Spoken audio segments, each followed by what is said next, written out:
Assalamualaikum warahmatullahi wabarakatuh. Kali ini kita akan bicara tentang kaidah pencacahan. Kita mulai dengan bacaan Bismillahirrahmanirrahim. Di dalamnya ada aturan pengisian tempat, permutasi, dan kombinasi. Yang pertama, dulu di SMP atau Sanawi kita mengenal bab peluang, yang di sana ada materi menentukan banyaknya kejadian suatu percobaan.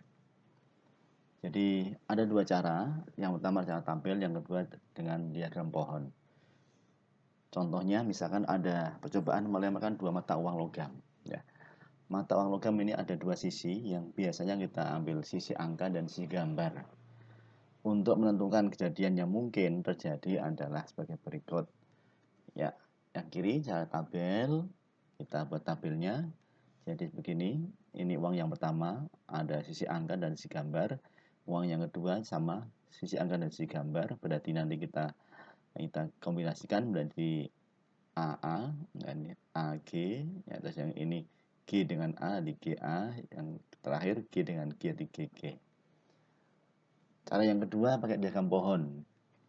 Yang pertama ini, kita ada kemungkinan uang yang pertama muncul angka dan gambar. Yang kedua berarti kita lempar lagi yang kedua, atau angka yang kedua, uang yang kedua ini angka dan gambar juga.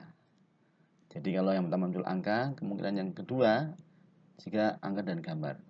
Jika yang uang yang kedua muncul gambar, berarti nanti yang berikutnya sama angka dan gambar juga. Berarti kalau kita ambil ya angka-angka, angka gambar, gambar angka, dan gambar-gambar. Jadi semuanya menjadi ini. Kejadian yang mungkin adalah AA, AG, GA, dan GG. Kemudian yang kedua,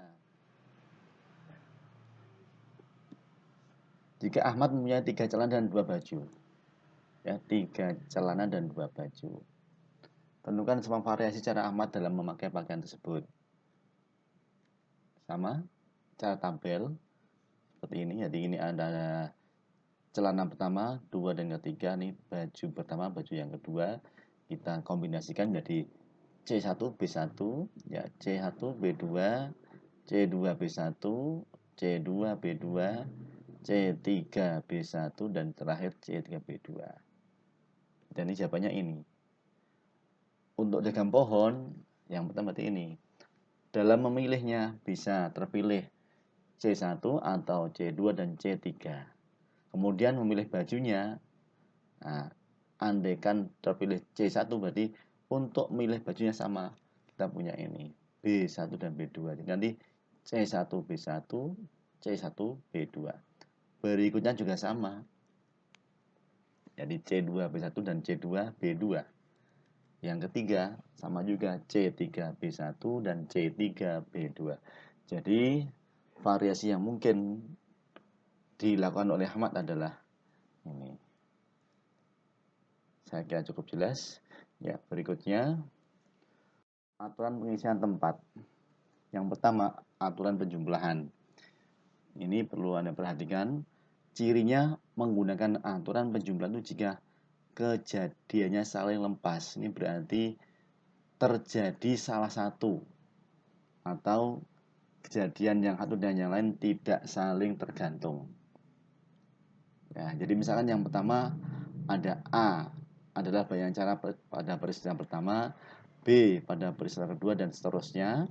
Maka nanti kalau dia kejadiannya saling lepas, berarti nanti kalau dia gabung semuanya, ini seluruhnya adalah A ditambah B tambah C. Cara ini ditambahkan. Perlu saya garis bawahi, ini sekali lagi bahwa penjumlahan ini berlaku jika ini saling lepas atau terjadi salah satu baru yang lain. Contohnya,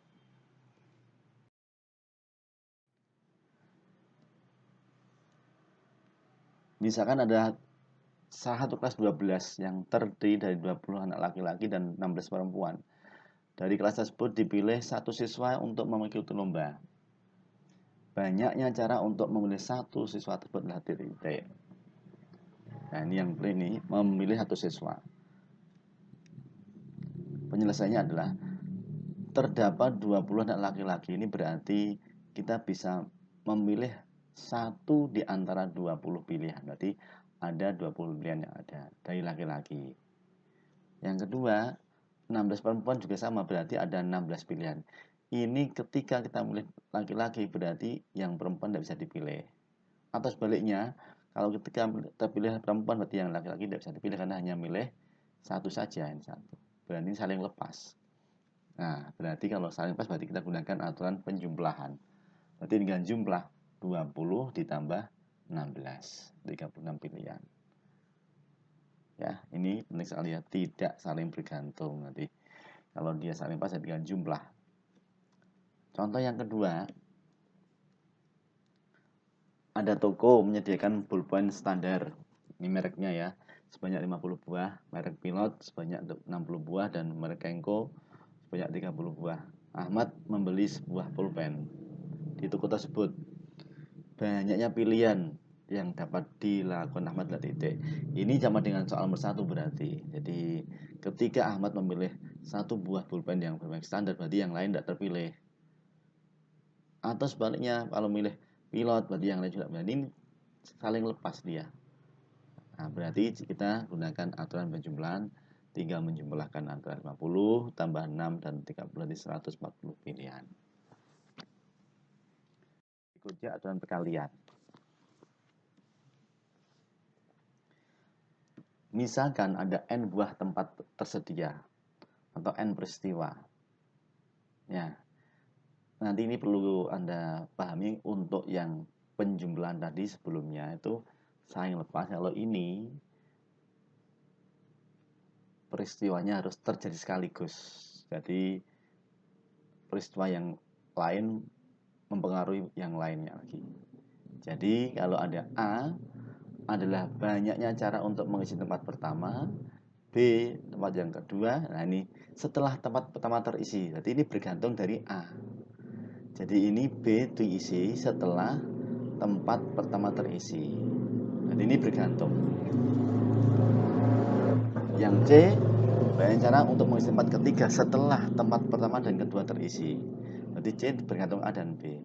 Ini bedanya dengan aturan penjumlahan ya. Kalau perkalian ini bergantung ini. Menunggu setelah yang satunya terisi baru yang lain. Demikian seterusnya.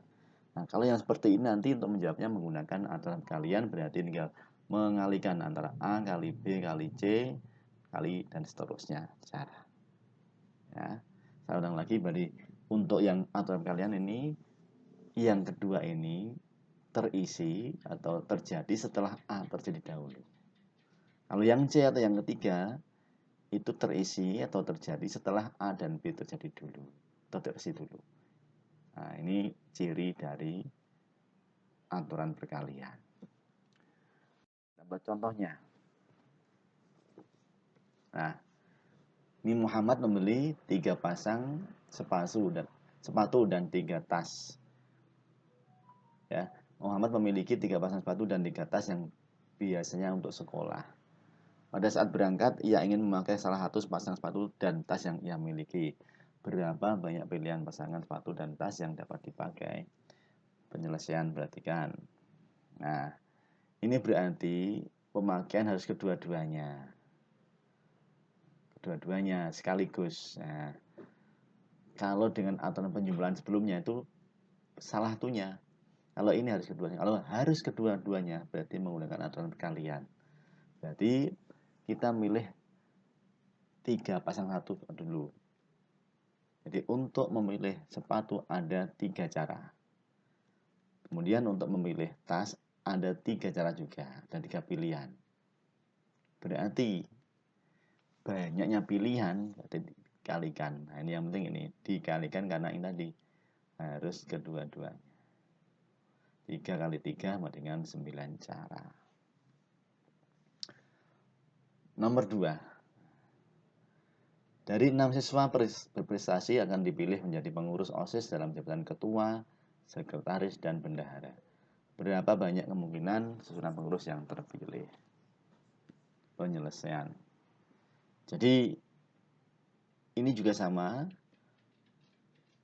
Perlu Anda pahami dari 6 siswa Nah, 6 siswa dipilih ketua, sekretaris, dan bendahara.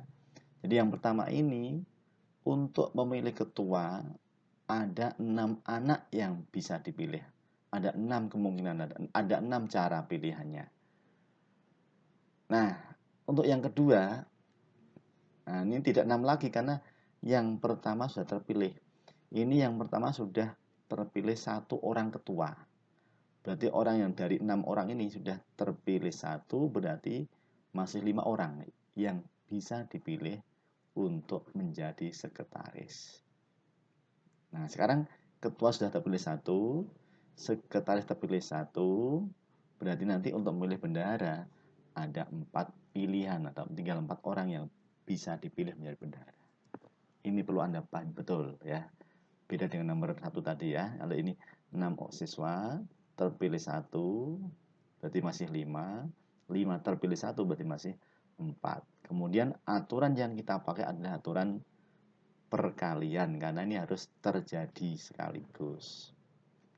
Nah, tinggal kalikan 6 kali 5 kali 4 sama dengan 120 susunan. Nah, demikian untuk materi kali ini.